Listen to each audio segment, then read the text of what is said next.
اللہ رب العزت نے انسان کو زندگی گزارنے کے لیے بے شمار نعمتیں عطا فرمائی ہیں۔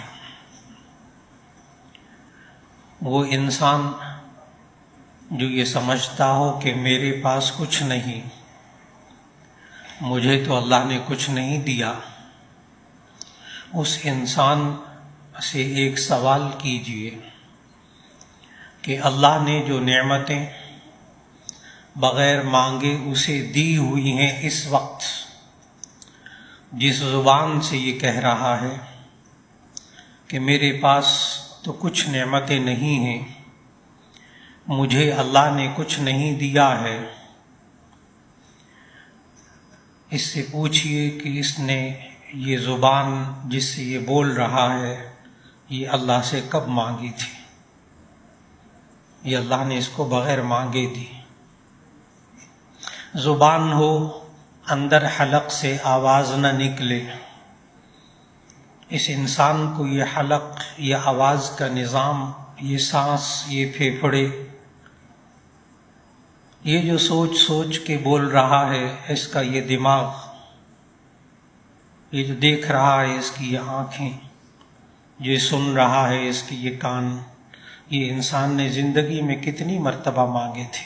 ایک مرتبہ بھی نہیں مانگا، بغیر اللہ نے اس کو نعمتیں دی۔ یہ وہ انسان جو کہہ رہا میرے پاس کچھ نہیں، پتہ نہیں اللہ کس کو دیتا، مجھے تو نہیں دیتا۔ یہ عام جملے ہیں آج کل۔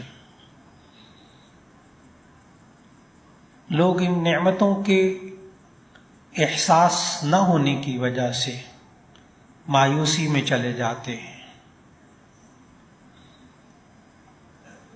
آج کل خواتین نعمتوں کی کمی کی شکایت کی وجہ سے کہ ہمارے ہاں تنگ دستی ہے، غربت ہے، کھانے کو کچھ نہیں، یہ جو 3-4 بچے ہیں ان کو بھی وہ خاتون مارتی ہے، زہر دیتی ہے، زخمی کرتی ہے، شوہر کو بھی مارتی ہے، زندگی ختم کر لیتی ہے۔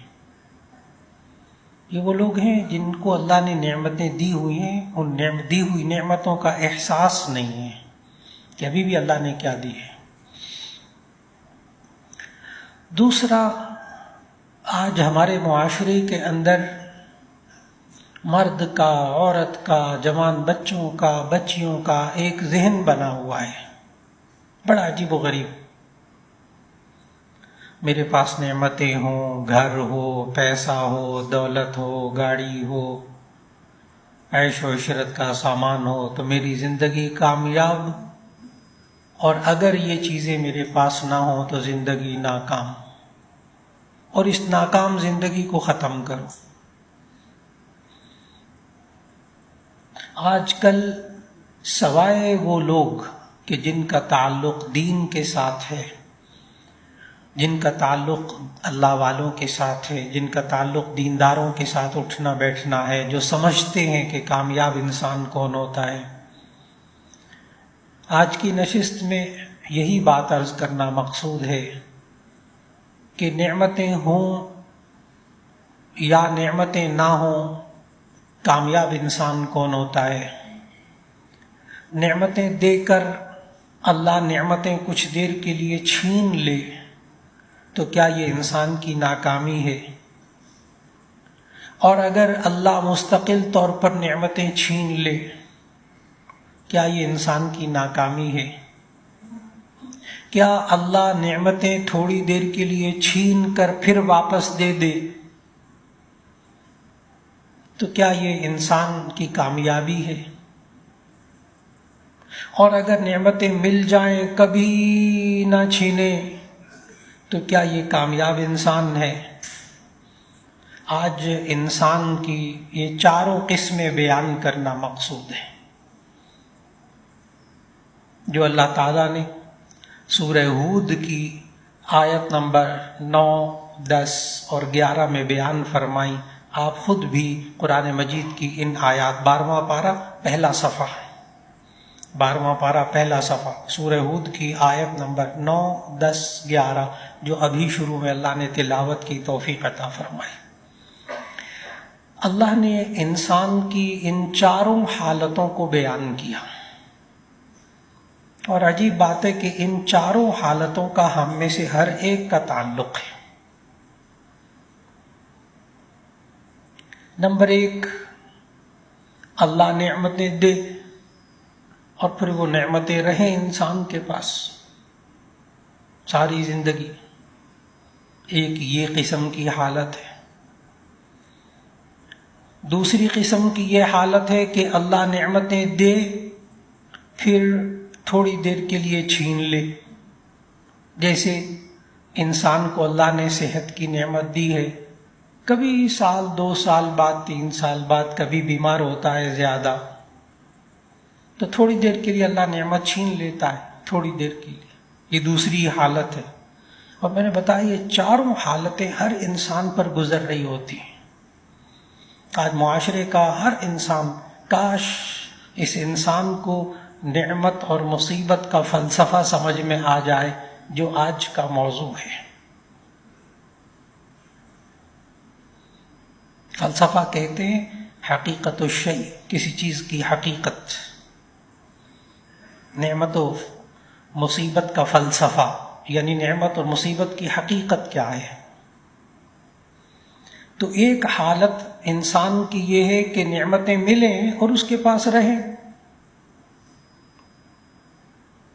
نمبر 2، نعمتیں اللہ دے کچھ دیر کے لیے واپس لے لے، کچھ دیر کے لیے، مہینہ 2 مہینے، ہفتہ 1.5 ہفتہ کے لیے، جیسے بیمار ہوا، ایکسیڈنٹ ہو گیا، آپریشن ہو گیا، کچھ دیر بعد صحت واپس آ جاتی۔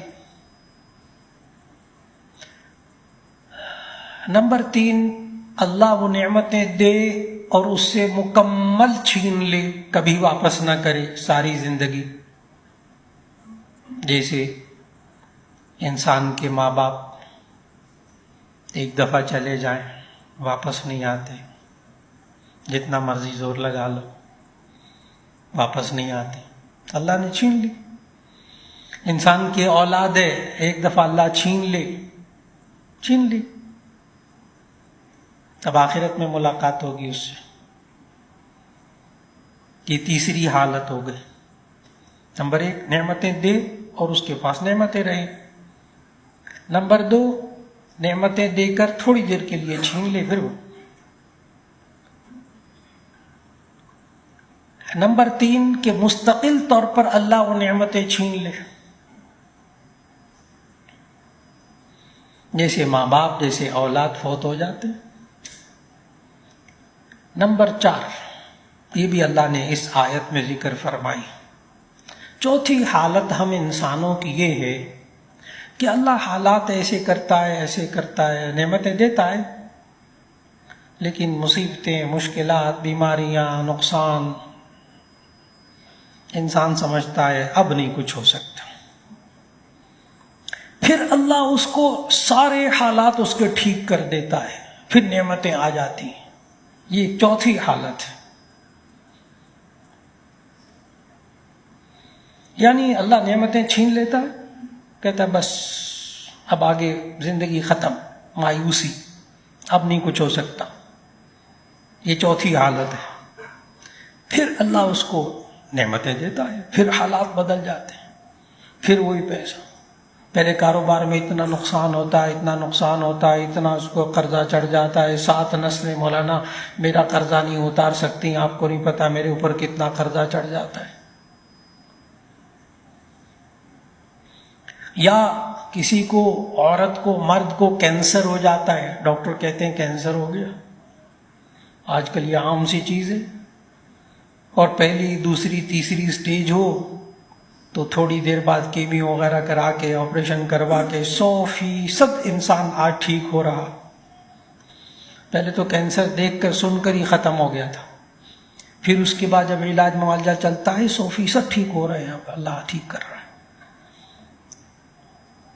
اس وقت عجیب بات ہے، پھر جب حالات آتے ہیں، پھر یہ سب سے بڑا ناشکرہ انسان ہوتا ہے اس معاشرے کا، پھر وہ سب سے بڑا فرعون ہوتا ہے اس معاشرے کا، پھر نہیں اللہ کی طرف آتا۔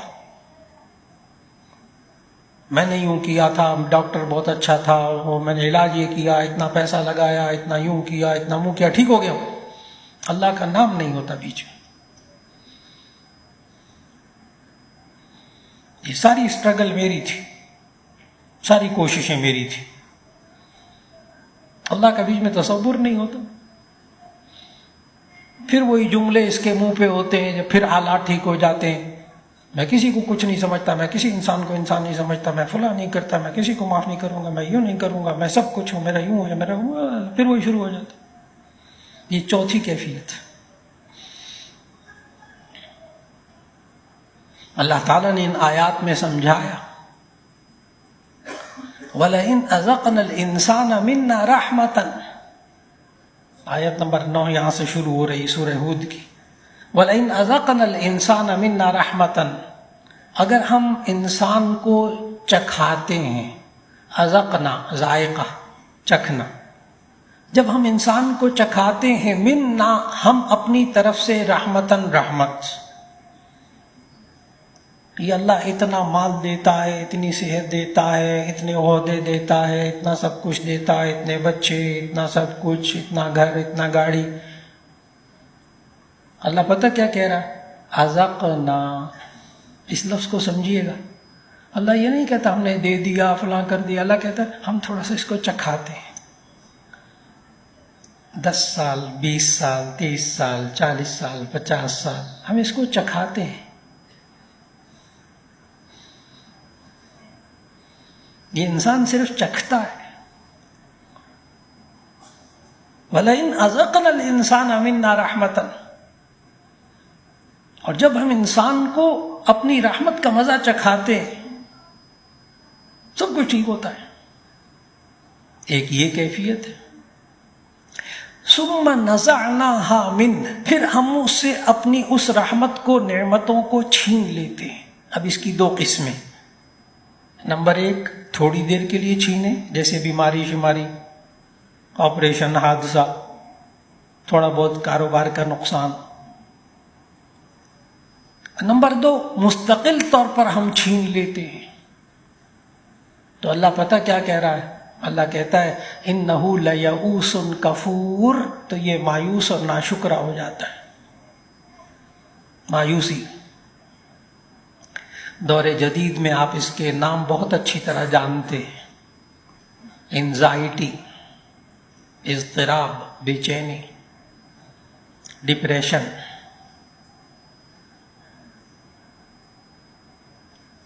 نفسیاتی طور پر مختلف بیماریاں، ذہنی دباؤ، فرسٹریشن، انشقاق ذہنی، توڑ پھوڑ کرنا، مارنا دھاڑنا. انہ لیئوس کفور.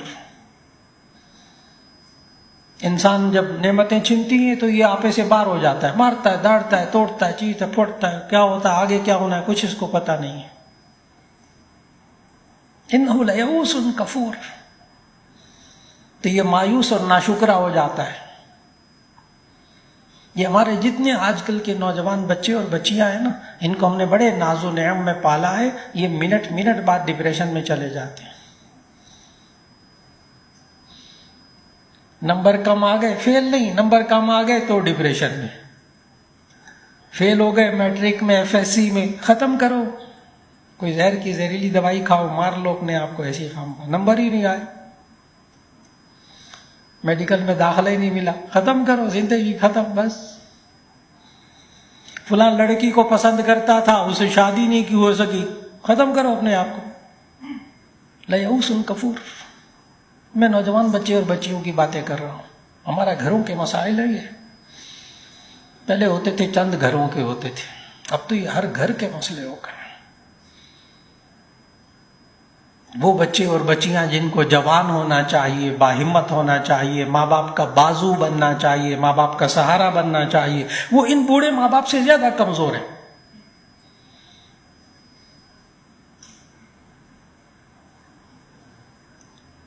پھر اللہ نے کہا کہ اگر ہم ان کو کچھ حالات میں تبدیلی آتی ہے اور حالات ان کے لیے مشکل آتے ہیں اور ہم ان کے لیے پھر حالات کو بہتر کر دیتے ہیں، تو وہ کہتا ہے لذهب السیئات عنی، ساری بیماریاں دور ہو گئیں مجھ سے، انہ لفرح فخور، تو پھر وہ بڑا خوش ہوتا ہے، اترانے لگتا ہے، تکبر کرنے لگتا ہے۔ یہی والا بندہ جو بھی مایوس ہو رہا تھا، جب نعمتیں ملتی ہیں پھر وہ دوبارہ ناشکری کے راستے پہ، پھر وہ اسی راستے پہ چل پڑتا ہے۔ آج وقت کی ضرورت ان باتوں کو سمجھنا۔ یہ ساری کیفیات میں نے جو ذکر کی، ہمارے گھروں کی کیفیات، ہمارے بچوں کی کیفیات، ہماری بیوی کی کیفیات، ہمارے بھائیوں کی کیفیات، اب سوال یہ ہے ہمیں ان چاروں حالتوں میں کیا کرنا چاہیے؟ اب یہ ہے اصل موضوع، ان چاروں حالتوں میں ہمیں کیا کرنا چاہیے؟ اللہ نے خود قرآن مجید میں سمجھایا کہ ان چاروں حالتوں میں پھر انسان کو کیا کرنا چاہیے۔ نمبر 1، جب انسان کو اللہ نعمتیں دے، اپنی رحمتوں سے نوازے، تو اسے کیا کرنا چاہیے؟ اسے شکر کرنا چاہیے۔ دل سے شکر کرنا چاہیے، زبان سے شکر کرنا چاہیے، اپنے عمل سے شکر ادا کرنا چاہیے۔ جب نعمتیں دے تو یہ اس بندے کو کیا کرنا چاہیے؟ اترانا نہیں چاہیے، تکبر نہیں کرنا چاہیے، ان نعمتوں کی وجہ سے جن کے پاس نعمتیں نہیں ہیں ان کو حقیر اور ذلیل نہیں سمجھنا چاہیے، یعنی تکبر میں نہیں آنا چاہیے۔ نمبر 1، وہ دل سے اللہ کا شکر ادا کرے۔ دل سے شکر ادا کرنے کی 2 صورتیں، یہ آج اپنے نوجوان بچے اور بچیوں کو سمجھائیے، شروع سے ہی سمجھائیے۔ اللہ نے نعمتیں دی ہیں، بیٹا شکر کی طرف آ جاؤ۔ کیسے؟ دل سے شکر ادا کرے۔ دل سے شکر ادا کرنے کے 2 طریقے، نمبر 1 احترام منعم، نمبر 2 محبت منعم۔ اب اس 2 چیزوں کو کھولنے لگا ہوں تھوڑا سا۔ جب اللہ نعمتیں دے تو کیا ہمیں کیا کرنا چاہیے؟ پہلی حالت ہے انسان کی، اس میں ہمیں اپنے دل و جان سے، اپنے دل سے 2 کام کرنے چاہیے۔ نمبر 1 احترام منعم، منعم نعمت دینے والے کا احترام کرنا۔ اگر وہ ماں باپ ہیں نعمت دینے والے تو ان کا احترام کرے۔ ان ماں باپ کو اللہ نے ذریعہ بنایا ہے، دینے والا اصل میں اللہ ہے وہ نعمتوں کا، تو یہ اللہ کا احترام کرے۔ اور احترام کی نشانی پتہ کیا ہے؟ اللہ کا کہنا مانے۔ یہ جو خالی زبانی احترام ہوتا ہے نا، یہ بیکار ہوتا ہے۔ ہاں حضرت واس میں آپ سے بڑی محبت کرتا ہوں، ابا جی آپ بڑے عظیم باپ ہیں، آپ جیسا کوئی باپ نہیں ہے۔ بیٹا یہ ماں کو ذرا دودھ لا دو، سبزی لا دو ماں کو، یہ نہیں ہوتا، ویسے آپ عظیم باپ ہیں۔ یہ زبانی جمع خرچ ہے۔ اللہ بہت بڑا ہے، اللہ رازق ہے، اللہ فلاں ہے، بڑا ماشاءاللہ، اللہ کی مانتا نہیں ہے، یہ کون سا احترام ہے؟ یہ تو زبانی جمع خرچ ہے۔ مثال وہ ذہن میں رکھیے گا، اچھا جی ابا جی آپ عظیم باپ ہیں، وہ ماں کو سودا لا دو، سبزی لا دو، یہ نہیں کرنا، کہنا نہیں ماننا، ویسے آپ عظیم باپ ہیں، بیکار۔ نمبر 1 احترام منعم، نعمت دینے والے کا احترام کرنا، یہ شکر ہے۔ آپ خود سوچیں، آپ باپ ہیں، آپ بڑے بھائی ہیں، آپ اپنے چھوٹے بچوں بھائیوں کا اکرام کرتے ہیں، ان کا کھانا پینا سب کچھ، لیکن وہ آپ کی عزت نہ کرے تو وہ ناشکری نہیں لگتی؟ کیسا ناشکرا ہے؟ سب کچھ میں کرتا ہوں، اتنا کماتا ہوں، اتنا لا کے اس کو کھلاتا ہوں، یہ جھوٹے منہ میری عزت بھی نہیں کرتا، آپ کا دل ٹوٹتا ہے، یہ ناشکری ہے۔ تو دل سے شکر ادا کرنے کا ایک طریقہ احترام منعم، نعمت دینے والے کا احترام کرنا، اس کو عزت دینا۔ نمبر 2 دل سے شکر ادا کرنے کا طریقہ محبت منعم، نعمت دینے والے سے محبت کرنا، اللہ سے محبت کرنا۔ رسول اللہ صلی اللہ علیہ وسلم نے دین کی نعمت دی ہے، ہمیں جہنم کے آگ سے بچنے والی نعمت دی ہے، ہم محبت کریں رسول اللہ صلی اللہ علیہ وسلم سے۔ یہ شکر کا انداز ہے، یہ دل سے شکر ہے، ہم اللہ سے محبت کریں۔ اور محبت کی نشانی بھی اطاعت ہے، محبت کی نشانی بھی اطاعت ہے۔ اب بھلا بتاؤ، کوئی بندہ یہ کہے میں رسول اللہ صلی اللہ علیہ وسلم سے بہت محبت کرتا ہوں، بس مجھے سب سے زیادہ محبت نبی صلی اللہ علیہ وسلم سے، کمانا اس کا حرام، رہنا سہنا اس کا نبی صلی اللہ علیہ وسلم کے حکموں کے خلاف، اس کا دیکھنا نبی صلی اللہ علیہ وسلم کے حکموں کے خلاف، اس کا سننا نبی صلی اللہ علیہ وسلم کے حکموں کے خلاف، اس کی باتیں، اس کی زبان نبی صلی اللہ علیہ وسلم کے حکموں کے خلاف، جھوٹ وہ بولتا ہے، غیبت وہ کرتا ہے، ساری باتیں جسے نبی صلی اللہ علیہ وسلم منع کیا ساری وہ کرتا ہے۔ محبت اس کو نبی صلی اللہ علیہ وسلم سے زبانی جمع خرچ ہے،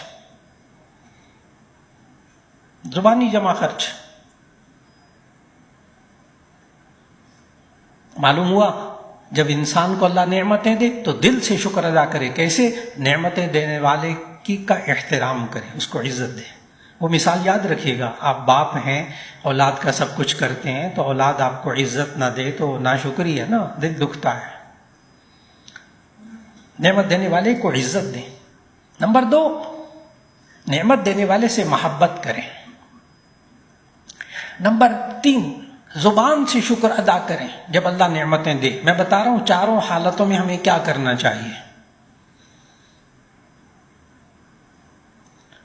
زبان سے شکر ادا کریں۔ اگر انسان کی طرف سے نعمتیں آئیں، دینے والا اللہ ہے، اگر انسان کو اللہ نے ذریعہ بنایا تو یہ انسان کا شکر ادا کرے۔ اللہ نے نعمتیں دی ہیں، یہ اللہ کا شکر ادا کرے۔ اللہ کا شکر کیسے ادا کریں؟ الحمدللہ، الحمدللہ، تمام تعریفیں اللہ کے لیے۔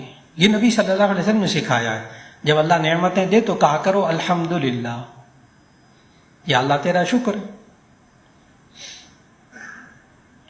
آپ اپنے بچوں سے پوچھئے کھانا کھا لیا؟ بچہ آگے سے جواب دے جی کھا لیا، ایک یہ جواب ہے، ایک یہ جواب ہے میں نے کھانا کھا لیا ہے الحمدللہ۔ کاش ہمارے نوجوان بچے بچیوں کے اندر یہ شکر کی عادت پڑ جائے، اور یہ ہمیں کرنا پڑے گا، ہمیں تربیت کرنی پڑے گی۔ آپ اپنی بچی سے پوچھیں بیٹا طبیعت کیسی ہے، وہ آگے سے کہ ٹھیک ہو گئی، ٹھیک، ایک یہ جواب ہے میں ٹھیک ہوں الحمدللہ، طبیعت ٹھیک ہو گئی الحمدللہ۔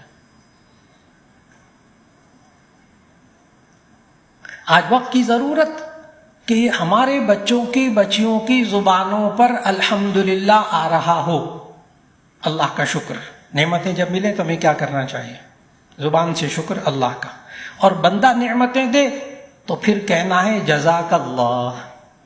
نبی صلی اللہ علیہ وسلم نے فرمایا، جامع ترمذی کی حدیث ہے، کہ اگر کوئی آپ کے ساتھ اچھا سلوک کرے، آپ کو نعمتیں دے کوئی بندہ، تو آپ جواب میں جزاک اللہ کہہ دیں تو آپ نے اس کی نعمت دینے کا بدلہ اتار دیا، پیسے بھی خرچ نہیں ہوئے۔ جزاک اللہ، بس بدلہ اتار دیا، اللہ آپ کو بہتر بدلہ دے۔ اور اپنے گھروں کے اندر شکر کا مزاج بنائیں، بیوی کو بھی کہیں شکر کیا کرو، طریقہ بھی بتائیں اللہ کا کیسے شکر ادا کرنا ہے، الحمدللہ کہہ کر۔ اور بندوں کا شکر کیسے ادا کرنا ہے، جزاک اللہ کہہ کر۔ آج جو ہمیں مصیبت پڑی ہوئی ہے نا اپنے گھروں کے اندر، سچی بات ہے، ایک ایک بندہ آپ میں سے گواہ ہے،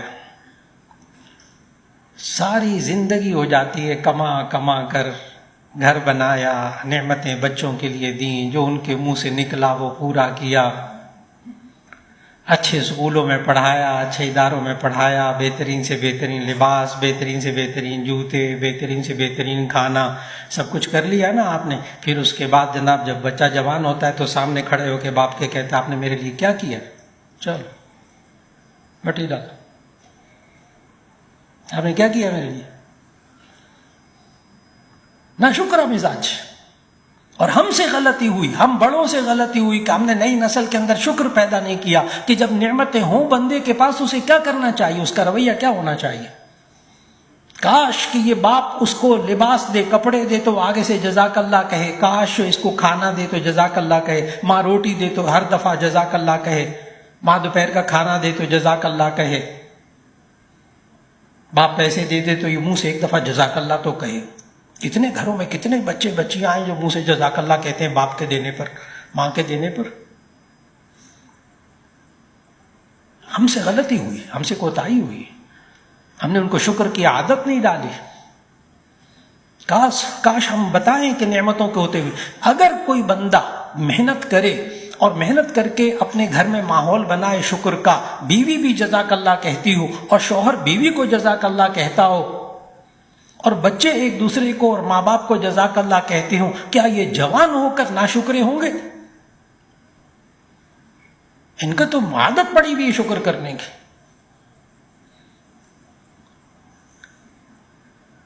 اللہ نے کہا کہ یہ ناشکرے کیوں ناشکری میں آتے ہیں. اور ذہن میں رکھیے گا، عادت ڈالیے کہ یہ ہمارے بچے، بیوی بچے یہ شکر ادا کریں، ہم بیوی کا شکر ادا کریں. پتہ کیوں؟ نبی صلی اللہ علیہ وسلم نے فرمایا، حدیث سنانے لگا ہوں، من لم یشکر الناس لم یشکر اللہ. جو لوگوں کا شکر ادا نہیں کرتا وہ اللہ کا بھی شکر ادا نہیں کرتا. اس حدیث کی تشریح میں محدثین نے لکھا کہ یہ کیا بات ہے کہ جو لوگوں کا شکر ادا نہیں کرتا وہ اللہ کا بھی شکر ادا نہیں کرتا. بڑی عجیب بات لکھی محدثین نے. محدثین نے اس کے جواب میں لکھا کہ جو نعمتیں دیتا ہوا بندہ نظر آ رہا ہے یہ اس کا شکر ادا نہیں کرے گا تو جو نظر نہیں آ رہا اس کا کہاں شکر ادا کرے گا. ماں باپ نظر آ رہے ہیں نا، دوست احباب نظر آ رہے ہیں نا. یہ نعمتیں دیتے ہوئے جو نظر آ رہے ہیں ان کا یہ شکر ادا نہیں کرتا، عادت نہیں پڑی ہوئی اس کو، تو جو نظر نہیں آ رہا اس کا کہاں شکر ادا کرے گا. اس لیے من لم یشکر الناس لم یشکر اللہ. جو لوگوں کا شکر ادا نہیں کرتا وہ اللہ کا بھی شکر ادا نہیں کرتا. اس سے معلوم ہوا ہمیں پابند کرنا چاہیے اپنی نئی نسل کو کہ وہ ہمارا شکریہ ادا کرے.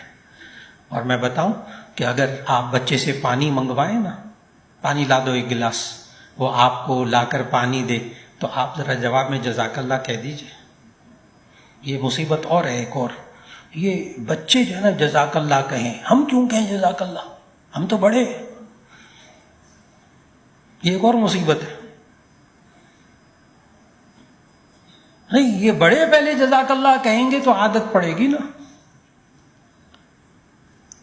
پھر اپنے عمل سے شکر ادا کرنا. جب اللہ نعمتیں دے تو پھر اس وقت کیا کرنا چاہیے، یہ میں بتا رہا ہوں ابھی. پہلے انسان کے بارے میں، 4 قسم کے انسان. جب اللہ نعمتیں دے تو ان نعمتوں کو استعمال کیجئے، ان نعمتوں کو استعمال کیجئے. یہ بھی شکر کا انداز ہے. نعمتیں موجود ہیں، نہیں استعمال کرنی، پڑی ہوئی ہیں. یہ بھی ہمارے ہاں ماحول میں ایک عادت بن گئی ہے. نعمتیں ہیں پڑی ہوئی ہیں، خراب ہو رہی ہیں، سال سال نہیں استعمال کرتے. اللہ کے بندے کسی اور کو دے دو. یہ بھی ایک شکر کا انداز ہے. نہیں، یہ نعمتیں استعمال کرنی، کسی اور کو دے دیجیے، رکھ نہ چھوڑے. اور اگر پڑی ہوئی ہیں تو استعمال کر لیجیے. دوا موجود ہے، نہیں کھانی. بارش ہو رہی ہے، چھتری موجود ہے، نہیں لینی. حبس ہو رہا ہے، اے سی کی نعمت موجود ہے، نہیں چلانا. ناشکری. اللہ نے نعمتیں دی، اس کو استعمال کریں. تو استعمال، نعمتوں کو استعمال کرنا یہ بھی ان نعمتوں کا حق ہے. اگلی بات غور سے، اللہ جب اپنی رحمتوں سے نوازے، نعمتوں سے نوازے تو ان نعمتوں کو ڈھنگ سے استعمال کرنا. ایک ہے نعمتوں کو استعمال کرنا، ایک ہے نعمتوں کو ڈھنگ سے استعمال کرنا. یہ بھی شکر کا انداز ہے. انہیں اللہ کی ان نعمتوں کو بے ڈھنگے طریقے سے استعمال کرنا یہ ناشکری ہے. آج کل نوجوانوں کے لیے بڑی نعمت جو ہے نا، ہمارے بچے بچیوں کے لیے سب سے بڑی دنیا کی جو نعمت ہے نا، وہ اچھے سے اچھا موبائل ہے۔ آپ دے دیں اپنے کسی بھتیجے کو، بھانجے کو، بچے کو موبائل دے دیں اچھا سا لے کر، اور ایک آدھ ہفتے کے بعد دیکھیں اس پر سکریچ پڑے ہوئے ہوں، شیشہ ٹوٹا ہوا ہے، عجیب سا حالت، آپ کا دل دکھتا ہے کہ نہیں دکھتا؟ دیکھو میں نے اس کو اتنا اچھا موبائل دیا تھا، اس نے بے ڈھنگے طریقے سے استعمال کیا، دل ٹوٹتا ہے آپ کا۔ اور اگر آپ اپنے کسی عزیز کو موبائل دیں اور سال کے بعد دیکھیں چمکتا ہوا ایسا شاندار اس نے رکھا ہوا بڑا سنبھال کے اور خوب استعمال کرتا ہے، تو آپ کہتے ہیں، خود کہتے ہیں، واہ بڑا سنبھال کے رکھا، دل خوش ہو گیا۔ اللہ بھی جو نعمتیں دیتا ہے نا، اس کو انسان بے ڈھنگے طریقے سے استعمال کرتا ہے، اللہ ناراض ہو جاتا ہے۔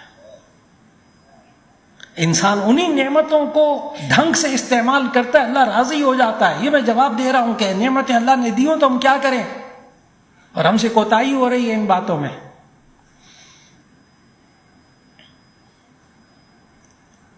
نبی کریم صلی اللہ علیہ وسلم نے خاص طور پر 5 نعمتیں بتائی ہیں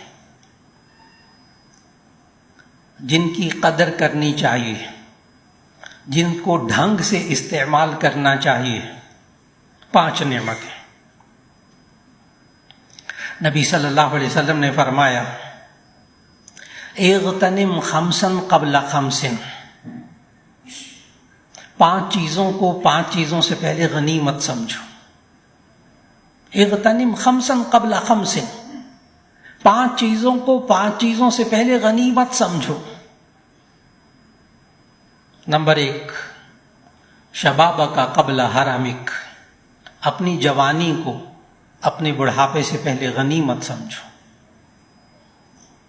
غنیمت سمجھنے کا مطلب بھی محدثین نے لکھا ہے تشریح میں کہ غنیمت سمجھنے کا مطلب یہ ہے کہ اپنی جوانی میں اللہ اور اس کے رسول صلی اللہ علیہ وسلم کے حکم کے مطابق زندگی گزارو، یعنی اللہ نے جوانی دی ہے، اس کو ڈھنگ سے استعمال کرو، گناہوں میں ضائع مت کرو، اللہ کی نافرمانی میں مت ضائع کرو۔ یہ ہے غنیمت سمجھنا۔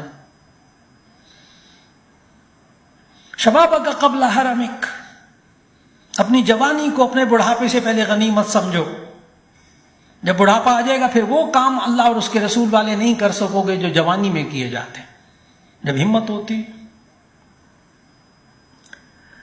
نمبر 2، صحتک قبل مرضک، صحتک قبل مرضک، 5 چیزوں کو 5 چیزوں سے پہلے غنیمت سمجھو۔ نمبر 1، جوانی کو بڑھاپے سے پہلے غنیمت سمجھو۔ نمبر 2، صحتک قبل مرضک، اپنی تندرستی کو بیماری سے پہلے غنیمت سمجھو۔ غنیمت سمجھنے کا کیا معنی؟ اللہ نے صحت دیا نا، نہ کرو صحت کی حالت میں گناہ، اللہ اور اس کے رسول کے مطابق زندگی گزارتے رہو، نہ غلط کام کرو، اپنی صحت کو مت برباد کرو، صحت کا خیال رکھو۔ 2 نعمتیں ہو گئیں۔ اور صحت کے بارے میں تو مجھے آج بھی بہت یاد آتا ہے، آپ نے بھی ان جمعوں میں مجھ سے پہلے حضرت مولانا فضل الرحیم صاحب رحمۃ اللہ علیہ جمعہ پڑھاتے تھے، آپ لوگوں نے بار بار سنا حضرت کے بیان میں ایک جملہ، وہ حدیث سناتے تھے بخاری شریف کی، بڑے درد دل کے ساتھ سناتے تھے کہ نبی کریم صلی اللہ علیہ وسلم نے فرمایا، ایمان کے بعد صحت سب سے بڑی دولت ہے۔ عجیب سی بات ہے، کہاں ایمان کہاں صحت؟ ایمان کے بعد صحت سب سے بڑی نعمت ہے، اللہ کی سب سے بڑی دولت ہے۔ صحتک قبل مرضک۔ نمبر 2، اپنی تندرستی کو اپنی بیماری سے پہلے غنیمت سمجھیے۔ نمبر 3، نبی صلی اللہ علیہ وسلم نے فرمایا، وغناک قبل فقرک، اپنی مالداری کو اپنی محتاجی سے پہلے غنیمت سمجھو۔ اللہ نے اب حالات ٹھیک کیے ہیں، نعمتیں ہیں، پیسہ ہے، نہ کرو نافرمانی اللہ کی، نہ کرو تکبر، نہ دوسروں کو حقیر ذلیل سمجھو، اس میں بہن بھائیوں کا بھی حق ادا کرو، خود بھی کھاؤ، اپنے بیوی بچوں کا بھی خیال رکھو، اللہ کے راستے میں بھی دو۔ اس جو اللہ نے مالداری دی ہے اس کو محتاجی سے پہلے غنیمت سمجھو۔ 3 نعمتیں ہو گئی۔ نمبر 4، وفراغک قبل شغلک، کمال کی نعمت ہے، وفراغک قبل شغلک، اپنے فارغ وقت کو اپنے مصروف ہونے سے پہلے غنیمت سمجھو۔ کتنا وقت فارغ ہے اس بندے کے پاس، خاص طور پر پاکستانی قوم کے پاس کتنا وقت فارغ ہے۔ اگر اس کا اندازہ لگانا ہو تو کتنے گھنٹے موبائل استعمال کیا ہے۔ ویسے کوئی کام کرنا ہو، دفتر کا کام کرنا ہو، کوئی پڑھنے لکھنے کا کام کرنا ہو، کوئی اور عبادت کا کام کرنا ہو، چند منٹ میں اکتا جاتا ہے۔ اور موبائل ایک ایسی نعمت ہے کہ جس میں 2، 2.5، 3 گھنٹے لگاتار گزار دینا اس کے لیے کوئی چیز ہی نہیں ہے۔ رات 9 بجے دیکھنا شروع ہوتا ہے، 1، 1:30 بج جاتا ہے، پتہ ہی نہیں لگتا۔ اتنا وقت ہے اس بندے کے پاس۔ میں نے کہا کتنا فارغ وقت ہے اس کا، اس کی پیمائش کرنی ہو تو یہ دیکھیں اتنا موبائل کتنی دیر اس نے دیکھا ہے۔ ہر بندہ پہچان لے گا میرے پاس اتنا وقت فارغ ہے۔ وَفَرَاغَكَ قَبْلَ شُغْلِكَ، اپنے فارغ وقت کو اپنے مصروف ہونے سے پہلے غنیمت سمجھیے، اس میں کام اچھے کام کر لیں کچھ، اس لیے کہ جب یہ مصروف ہو جائے گا نا بندہ، ہاں ہمارے معاشرے میں لوگ بڑے مصروف ہیں، اچھا خود کہتے ہیں مولانا میں بہت مصروف ہوں، مجھے نماز کا وقت بھی نہیں ملتا آج کل پڑھنے کا۔ اتنا مصروف ہو گیا بندہ اپنے کمانے میں، اپنے بزنس میں، اپنے جاب میں، اپنی مصروفیات میں، اس کے پاس فارغ وقت نہیں ہے کس کے لیے؟ نماز پڑھنے کے لیے۔ ہمارے اکابر یہ سمجھاتے ہیں کہ روزانہ 5 منٹ قرآن مجید کی تلاوت کر لیا کرو، دیکھ کر اونچی آواز میں 5 منٹ تلاوت کر لیا کرو۔ مہینے بعد 2 مہینے بعد احباب ملتے ہیں، پوچھتے ہیں تلاوت کرتے ہو؟ بس حضرت وقت نہیں ملتا۔ 5 منٹ دیکھ کر قرآن مجید کی تلاوت کرنے کا وقت اس انسان کے پاس نہیں ہے۔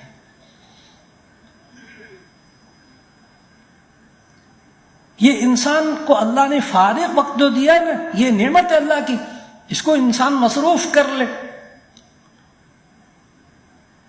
اور مصروف کیسے کرے؟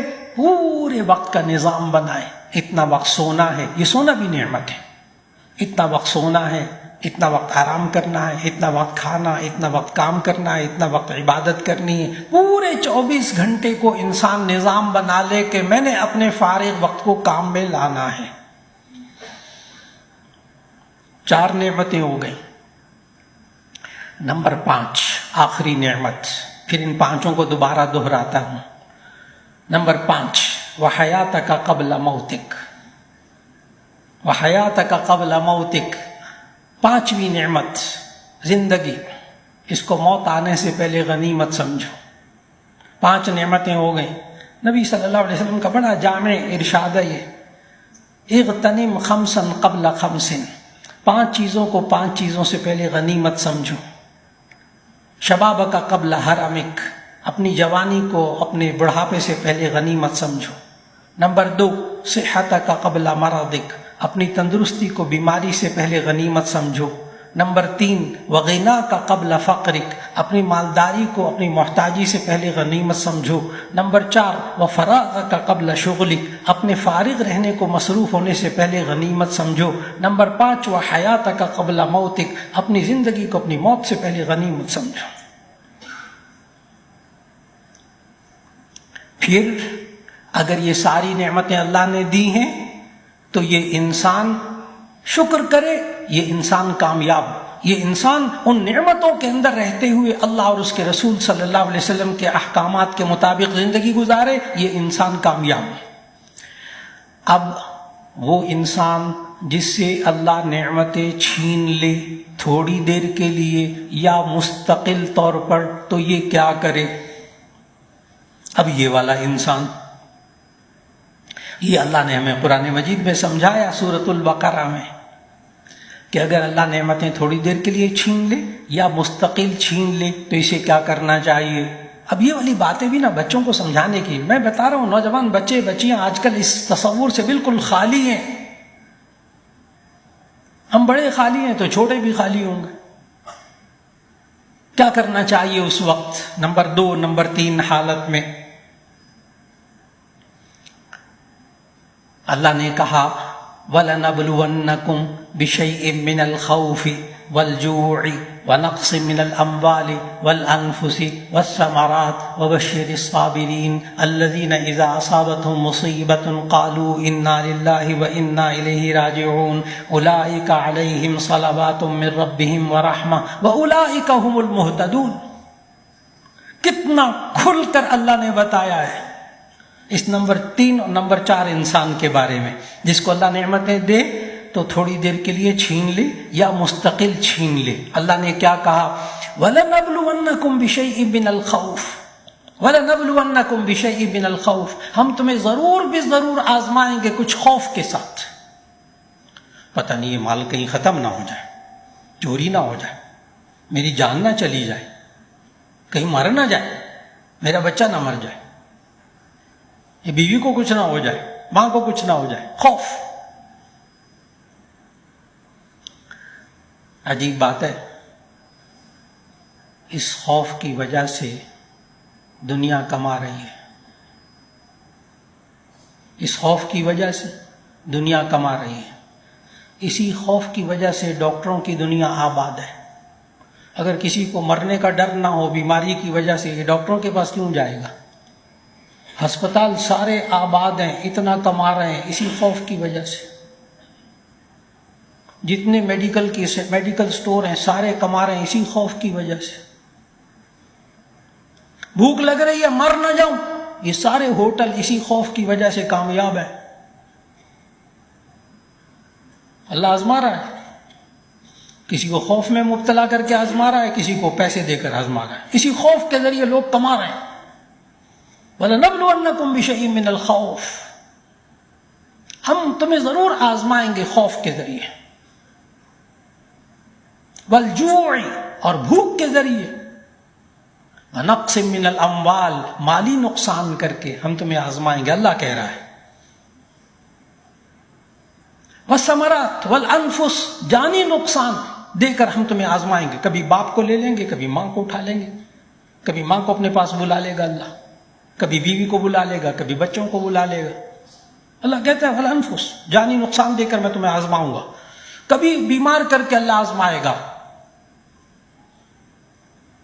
وَالثَّمَرَاتِ کبھی کبھی پھلوں میں نقصان کر کے اللہ آزمائے گا۔ یہاں مفسرین نے لکھا ثمرات سے مراد پھل بھی ہیں، اور ثمرات سے مراد انسان کی کوششوں کا پھل بھی ہے۔ محنت کی نا FSC کے اندر، بہت محنت کی، فیل ہو گیا، ختم کرو اپنے آپ کو، دوائی کھاؤ، زہر پیو، مر جاؤ۔ یہ ہمارے نوجوان بچے ہیں، ان کی یہ سوچ ہے، مارو اپنے آپ کو۔ ابھی آپ پڑھتے ہیں، بیویاں مائیں 3 بچوں کو زہر دیا، 3 بچوں کے گلے کو کاٹا، 4 بچوں کے گلوں کو کاٹا، خود بھی مارا۔ کیوں؟ وجہ کیا تھی؟ تنگ دستی۔ اللہ کی بندی، اللہ کہہ رہا ہے ہم تمہیں ضرور آزمائیں گے، کچھ خوف سے، کچھ بھوک سے، کچھ جانی نقصان سے، مالی نقصان سے۔ پھر کیا کرنا ہے؟ مارنا نہیں اپنے آپ کو۔ الا الذین وبشر الصابرین الذین اذا اصابتهم مصیبہ قالوا انا للہ وانا الیہ راجعون۔ اس کیفیت میں بھی اللہ کی طرف رجوع کرنا سکھائیے، ان مصیبت کے وقت میں اللہ کی طرف رجوع کرنا سکھائیے۔ اور یہ ہوگا صرف اللہ والوں کے ساتھ بیٹھنے سے، یہ ہوگا دیندار لوگوں سے دین سمجھنے سے، یہ ہوگا دینی ماحول کے اندر وقت لگانے سے۔ یہ ذہن بنتا ہے خود انسان کا، ماں کا، باپ کا ذہن بنے گا تو آگے بچوں میں منتقل ہوگا۔ ورنہ ماں باپ بھی ایسے ذرا سی ہوئی تو ہاتھ پاؤں چھوڑ کے بیٹھ گئے، مایوس ہو گئے، بیوی بھی مایوس ہو گئی، بچے بھی مایوس ہو گئے۔ ختم کرو اپنے آپ کو۔ یہ میں وجہ بتا رہا ہوں، آج یہ معاشرے میں کیا ہو رہا ہے، 4 بچوں کے گلے پہ چھری پھیر کے ماں اپنے آپ کو بھی مار کے جوا رہی۔ پیچھے کیا لگتا ہے، وجہ کیا، تحقیق کیا سامنے آتی؟ یہی والی وَلَنَبْلُوَنَّكُمْ بِشَيْءٍ مِّنَ الْخَوْفِ وَالْجُوعِ وَنَقْصٍ مِّنَ الْأَمْوَالِ وَالْأَنفُسِ وَالثَّمَرَاتِ، یہی ہے، اور کچھ نہیں ہے، اور کوئی وجہ نہیں ہے پیچھے۔ اللہ نے اس وقت کے لیے بھی بتایا کہ صابرین، وبشر الصابرین، کیا؟ الذین اذا اصابتهم مصیبہ قالوا انا للہ وانا الیہ راجعون۔ جب بھوک آ جائے، مصیبت آ جائے، تنگ دستی آ جائے، کھانے کو کچھ نہ ہو، کیا کرنا ہے؟ انا للہ وانا الیہ راجعون کہنا ہے۔ بے شک ہم اللہ کے لیے اور اللہ کی طرف ہیں۔ پھر اللہ کیا کہتا ہے؟ اولئک علیہم صلوات من ربہم ورحمہ، یہی جو بھوکے لوگ ہیں، یہی جو بھوک برداشت کر رہے ہیں، یہی جو جانی نقصان برداشت کر رہے ہیں، اولئک علیہم صلوات من ربہم ورحمہ، یہی لوگ ہیں جن پر اللہ کی طرف سے رحمتیں نازل ہوتی ہیں۔ یعنی ہمیں مشکلات میں کیا کرنا ہے؟ سیلاب آ گیا، اتنے لوگ مشکلات میں، اب یہ انسان مالی تعاون کر رہا، یہ انسان آگے جا کر کھانا پہنچا رہا، وہ لوگ اللہ کی طرف رجوع کر رہے، ایسی صورت کے اندر مصیبت کا وقت ٹل جائے گا، لیکن یہ ہدایت پر باقی رہے گا انشاءاللہ۔ اور پھر آخری وہ انسان جو ہمارے معاشرے میں بعض ایسے بھی جن کا اللہ نے ذکر کیا چوتھے انسان کے طور پر کہ ہم اس کو کبھی کبھی نقصان پہنچاتے ہیں، پھر اس کے بعد اس کی بیماری کو دور کر دیتے ہیں، نقصان کو دور کر دیتے ہیں، کاروبار پھر ٹھیک ہو جاتا ہے، لفرح فخور، پھر دوبارہ یہ اترانے لگتا ہے، خوش ہو جاتا ہے، اللہ کو پھر بھول جاتا ہے۔ آج کی نشست کا خلاصہ کہ اللہ جب نعمتیں دیتا ہے تو ہمارے انسانوں کی 4 حالتیں ہوتی ہیں، ہمیں کیا کرنا چاہیے؟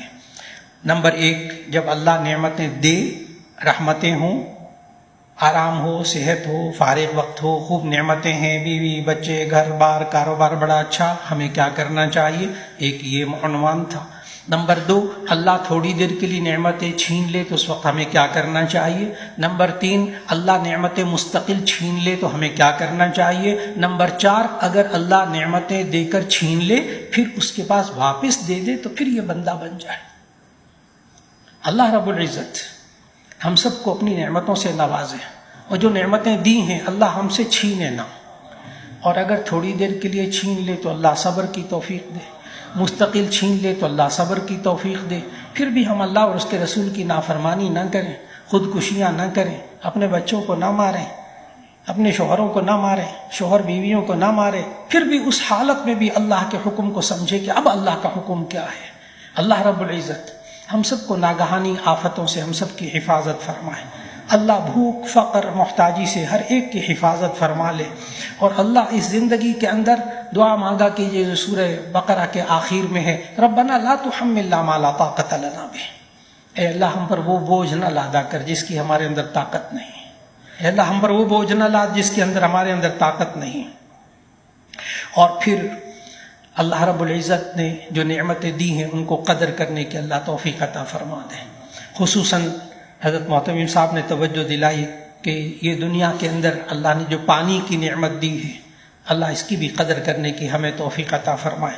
خصوصاً جامعہ میں جو ٹربائن لگا رہے ہیں محتمم صاحب، اس کا دارالقرآن، درسگاہیں اور طلباء کے لیے جو پانی استعمال ہوگا اس کے بارے میں بھی دعا کے لیے کہہ رہے ہیں۔ اللہ تعالیٰ اس پانی کی نعمت کو ہمیں قدر کرنے کی توفیق عطا فرمائے، اور اس کی قلت جو آج آ رہی ہے اللہ پوری دنیا کے اندر سے پانی کی قلت کو ختم فرما دے، اور پانی کی طرف سے جو اللہ نے عذاب اور آزمائش کی صورت سیلاب کی دی ہوئی ہے اللہ اس میں بھی سب کی حفاظت فرما لے۔ دعا فرما لیجیے۔ الحمدللہ رب العالمین، اللہم صلی علی سیدنا و مولانا محمد وعلی آل سیدنا و مولانا محمد وبارک وسلم۔ ربنا آتنا فی الدنیا حسنۃ وفی الآخرۃ حسنۃ وقنا عذاب النار۔ یا اللہ جو تو نے نعمتیں دی ہیں ان کی قدر کرنے کی توفیق عطا فرما، یا اللہ ان نعمتوں کا شکر کرنے کی توفیق عطا فرما، ان نعمتوں کو ڈھنگ سے استعمال کرنے کی توفیق عطا فرما۔ یا اللہ ہمارے گھر والوں کو، ہمارے بیوی بچوں کو، یا اللہ ہمارے بچیوں کو سب کو شکر کرنے کی توفیق عطا فرما، سب کو نعمتوں کی قدر کرنے کی توفیق عطا فرما، سب کو اللہ اور اس کے رسول صلی اللہ علیہ وسلم کے حکم کے مطابق زندگی گزارنے کی توفیق عطا فرما۔ یا اللہ جو لوگ پریشان حال ہیں ان کی پریشانیوں کو دور فرما۔ خصوصاً دعا فرمائیے گا تمام سیلاب زدگان کے لیے، اللہ غیب سے ان کی مدد فرمائے، ان کو حوصلہ اور ہمت عطا فرمائے، بے ہمتی سے ان کی حفاظت فرمائے۔ یا اللہ ہم سب کو بھی رجوع الی اللہ کی توفیق عطا فرما، ہم سب کے گناہوں کو معاف فرما، نیکی کا کام کرنے کی توفیق عطا فرما۔ ربنا تقبل منا انک انت السمیع العلیم وتب علینا انک انت التواب الرحیم، وصلی اللہ تعالی علی خیر خلقہ محمد وآلہ واصحابہ اجمعین برحمتک یا ارحم الراحمین۔